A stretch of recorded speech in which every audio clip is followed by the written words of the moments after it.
இயேசு சொல்றாரு, நான் பரிசுத்தரா இருக்கிறது போல நீங்கள் பரிசுத்தரா ஆகுங்கள். அப்படின்னா என்ன அர்த்தம்? மாறி வாங்கன்னு தான் சொல்றாரு. அதுதான் சபை. அப்ப சபைக்கு ஆண்டவர் கொடுத்திருக்கிறதான விஷயம் என்ன அப்படின்னு கேட்டீங்கன்னு சொன்னா, நம்ம மாறிட்டே இருக்கிறோம். அப்ப இன்னைக்கு நமக்குள்ள சில நோய்கள் இருக்கிறது, கர்த்தருக்கு பிரியமில்லாத காரியங்கள் இருக்கிறது.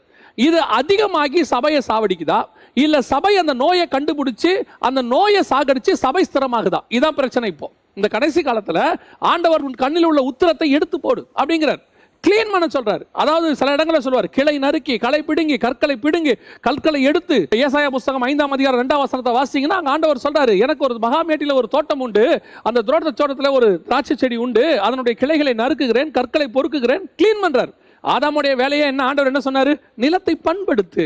அதை தான் நமக்கு ஆண்டவர் கொடுத்திருக்கிறாரு. நம்ம வேலையை தான் நம்ம கிளீன் பண்ணிட்டே இருக்கணும் போற வரைக்கும். அந்த பரிசுத்தம் ஆக ஆக பரிசுத்தம் உள்ளவன் இன்னும் பரிசுத்தமாகட்டும், நீதி செய்கிறவன் இன்னும் நீதி செய்யட்டும். நம்ம செய்ய செய்ய செய்ய இயேசு வரும்போது நாம பூரணர் போய் அவளை போல மாறும்போது தேவ சாயலாய் மாறி தேவனோடு கூட போகிறோம்.